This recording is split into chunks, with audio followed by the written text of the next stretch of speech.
খ্রিস্টে তোমার প্রিয়জন সকল ভাই বোনকে জয় যিশু। আপনারা কেমন আছেন? আশা করি মহান ঈশ্বরের দয়াতে আর তাহার অনুগ্রহতে আপনারা প্রত্যেকেই ভালো আছেন। আমি মহান ঈশ্বরকে ধন্যবাদ করি, জীবন্ত পিতার পরমেশ্বরের প্রশংসা করি আজকের এই সুন্দর আর পবিত্র দিনের জন্য। আর এই অনুগ্রহ ইউটিউব চ্যানেলে আপনাদের প্রত্যেককে আমি স্বাগত জানাই। যাহারা নতুন এসেছেন অবশ্যই চ্যানেলটি আপনি সাবস্ক্রাইব করেন, কমেন্ট করেন, লাইক করেন, শেয়ার করেন, যাতে ঈশ্বরের বাক্য প্রত্যেকটি মানব জাতির কাছে পৌঁছে যেতে পারে।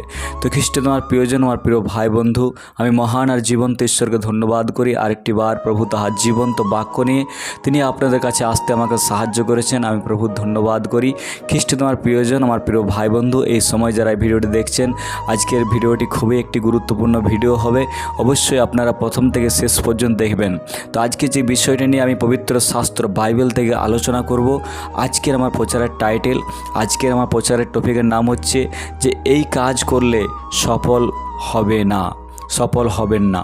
এই কাজ করলে, সেই কাজটা জানতে হবে আপনাকে, যে কী কাজ করলে আপনি সফল হবেন নাই, আপনাকে অবশ্যই জানতে হবে। আর জানতে হলে অবশ্যই এই ভিডিওটি আপনি প্রথম থেকে শেষ পর্যন্ত দেখবেন।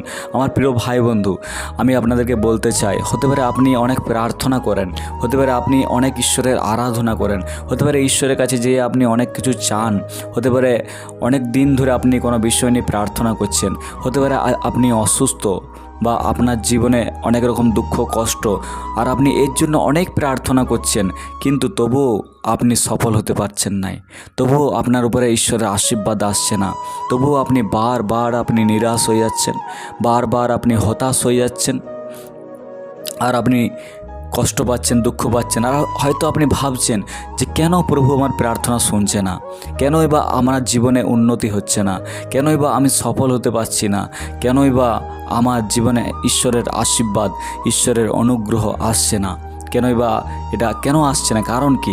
আজকে সেই বিষয় নিয়ে আজকে ভিডিওটিতে আপনি বুঝতে পারবেন। তো এই জন্য মনোযোগ সহকারে অবশ্যই ভিডিওটা দেখেন এবং ঈশ্বরের বাক্য আপনি অধ্যয়ন করেন এবং শুনেন যে ঈশ্বর কি বলছেন। যে কাজগুলো যদি আমরা করি, তো আমরা কখনোই কিন্তু, যতই আপনি প্রার্থনা করেন, যতই আপনি উপবাস করেন, যতই আপনি বাইবেল পড়েন, যতই আপনি ঈশ্বরের গৃহেতে যান, তবুও কিন্তু আপনার উন্নতি হবে না, আর আপনি সফল হতে পারবেন না। আমার প্রিয় ভাই বন্ধু, যদি আপনার জীবন থেকে যদি সেই জিনিসগুলোকে আপনি দূর না করেন, এই কাজটা যদি আপনি না করেন, তো কখনোই আপনি সফল হবেন নাই। তো এই জন্য এই কাজটি আজকে দেখে নেব যে ঈশ্বরের বাক্যে প্রভু কি বলছেন, যে অবশ্যই আমাদেরকে সেগুলো করা দরকার আছে।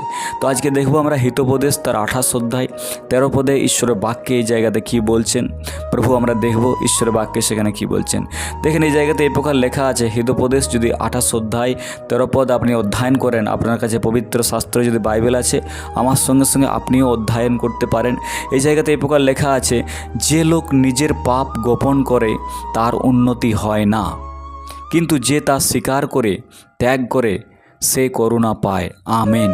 তো খ্রিস্টে তোমার প্রিয়জন, আমার প্রিয় ভাই বন্ধু, যারা এই সময় ভিডিওটি দেখছেন, দেখেন আপনি কেন সফল হতে পারেন নাই, একজন মানুষ কেন সফল হতে পারে না, একজন মানুষ কেন তার জীবনে উন্নতি সব কিছু হয় না। কারণ কি? পবিত্র শাস্ত্রে লেখা আছে যে লোক নিজের পাপ গোপন করে, ধরেন আপনি চার্চে আসছেন, আরাধনা করছেন, প্রার্থনা করছেন, দশমাংশ দানও দিচ্ছেন, আপনি বিশ্রাম পালন করছেন, কিন্তু যদি আপনার এমন কিছু পাপ আছে, গোপনীয় কিছু পাপ, যেগুলো আপনি কারো কাছে স্বীকার করেন না বা কাউকে বলেন নাই, হতে পারে সেই পাপের মধ্যে আপনি ফেঁসে আছেন, আপনি কোনো মতে তার থেকে বেরিয়ে আসতে পারছেন না। আর কি হচ্ছে? আপনি আরাধনাও করছেন, প্রার্থনাও করছেন, আর প্রভুর কাছে যাচ্ছেন, প্রভুকে দশমাংশ দানও দিচ্ছেন, কিন্তু তারপরেও কি হয়? আমরা যখন নিরাশ হই, আমরা ভাবি যে কেন আমি প্রার্থনার উত্তর পাচ্ছি না, কেন আমার জীবনে ঈশ্বরের আশীর্বাদ আসছে না। ঈশ্বরের বাক্য এখানে পরিষ্কারভাবে বলছেন যে লোক নিজের পাপ গোপন করে তার উন্নতি হয় না। যদি আমরা সেই পাপকে যদি আমরা পরিত্যাগ না করি, আমাদের জীবন থেকে সেই পাপকে না তাড়িয়ে দিই, তাহলে কিন্তু কখনোই কিন্তু আমরা সফল হতে পারবো না, আমাদের উন্নতি হবে না। কারণ সেই জিনিসটাই আমাদেরকে সমস্ত কাজ থেকে বাধা দেবে, আপনার জীবনে আশীর্বাদ থেকে আপনাকে বঞ্চিত করে রাখবে সেই পাপটা। এই জন্যই প্রভুর বাক্যে বলছে যে নিজের পাপ যেন আমরা গোপন না করি, আমরা যেন আমাদের যেখানে যাচ্ছি সেখানে প্রভুর দাসদেরকে আমরা যেন বলি এবং প্রভুর কাছে যেন আমরা স্বীকার করি আর বলি যে এটার জন্য আপনারা প্রার্থনা করেন যাতে এই জিনিসটা আমার জীবন থেকে দূর হয়ে যায় আর এই পাপ আমার জীবন থেকে দূর হয়ে যায়। এই জন্য আমাদেরকে একে অপরের পক্ষে বাইবেল বলে এই জন্য তোমরা একে অপরের পাপ স্বীকার করো, একে অপরের কাছে তোমাদের পাপ স্বীকার করো, যাতে তোমাদের জন্য প্রার্থনা করা হয় আর সেই প্রার্থনার ফলে তোমাদের জীবনে ঈশ্বরের আশীর্বাদ আসবে, অনুগ্রহ আসবে। তারপরে লেখা আছে কিন্তু যে তা স্বীকার করে ও ত্যাগ করে সে করুণা পায়। তো দেখেন, যে স্বীকার করে আর সে পাপটাকে ছেড়ে দেয় সে কিন্তু ঈশ্বরের কাছ থেকে অনুগ্রহ, করুণা পায়, ঈশ্বরের কাছ থেকে আশীর্বাদ পায়। তো খ্রিস্টে তোমার প্রিয়জন, আমার প্রিয় ভাই বন্ধু, আমি আপনাকে বলতে চাই যে আপনি যদি এরকম কোনো সমস্যার মধ্যে আছেন, আপনি হয়তো অনেক প্রার্থনা করছেন কিন্তু ঈশ্বর যে কাজগুলো পছন্দ করে না, এরকম কোনো গোপন পাপ আপনার জীবনে যদি থেকে থাকে তো অবশ্যই আপনি সেটাকে ত্যাগ করেন, অবশ্যই সেটাকে আপনার জীবন থেকে আপনি দূর করে দেন। তবেই কিন্তু আপনি আশীর্বাদ পাবেন, তবেই কিন্তু ঈশ্বরের কাছে প্রার্থনা করার পরে, আরাধনা করার পরে ঈশ্বরও আপনার প্রার্থনা শুনবেন আর আরাধনায় ঈশ্বর সন্তুষ্ট হবেন, আপনার উপরে খুশি হবেন। আর যদি আমরা এগুলো রেখে যদি আমরা সেই পাপ যদি আমরা গোপন রাখি তাহলে কিন্তু আমাদেরও ক্ষতি হবে আর আমরা ঈশ্বরকেও সন্তুষ্ট করতে পারবো না। এই জন্য আজকের এই বাক্য, এই জন্য ঈশ্বর বলছেন যে কাজটা করলে আপনি কখনোই আপনার জীবনে উন্নতি হবে না আর আপনি সফল হতে পারবেন না, সেটা হচ্ছে যদি আপনার পাপকে আপনি গোপন রাখেন, যদি স্বীকার না করেন, ঈশ্বরের কাছে প্রার্থনা না করেন, যদি কোনো রকম গোপনীয় কোনো পাপের মধ্যে আপনি জড়িত আছেন তো অবশ্যই আপনি বলেন, হে স্বর্গের ঈশ্বরের কাছে প্রার্থনা করেন যে প্রভু এই পাপ আমার জীবন থেকে তুমি দূর করে দাও, এই পাপের থেকে আমি মুক্তি পেতে চাই, উদ্ধার পেতে চাই প্রভু, এই স্বভাব আমার মধ্যে থেকে দূর করো। অবশ্যই যখন আপনি প্রার্থনা করবেন প্রভু আপনার জীবনে অদ্ভুত কাজ করবে, প্রভু আপনার জীবনে মিরাক্কেল করবে। বাইবেলে লেখা আছে কিন্তু যে তা স্বীকার করে ত্যাগ করে সে করুণা পায়, সে ঈশ্বরের দয়া পায়। আমার প্রিয় ভাই বন্ধু, কারণ ঈশ্বর মহান আর ঈশ্বর দয়াময় ঈশ্বর। আমরা পবিত্র শাস্ত্রে একটা উদাহরণ প্রভু যিশুর কাছ থেকে আমরা শুনেছিলাম যে একজন ফরিসি আর একজন কর আদায়কারীর বিষয়ে, যে দুজনেই তারা প্রার্থনা করতে গেলেন। ফরিসি অন্যভাবে প্রার্থনা করলেন যে প্রভু আমি তোমাকে দশমাংশ দিই, আমি উপবাস করি, আমি এই কর আদায়কারীর মতো নই। কিন্তু সেই কর আদায়কারী বুঝতে পারলেন যে আমার পাপ, আমার অন্যায়, সব কিছু বোঝার পরে তিনি স্বর্গের দিকে চোখ তুলে তাকাতেও তিনি ভয় পেলেন আর তিনি বুকে কর আঘাত করে বললেন, হে স্বর্গের ঈশ্বর এই পাপীর প্রতি তুমি দয়া করো।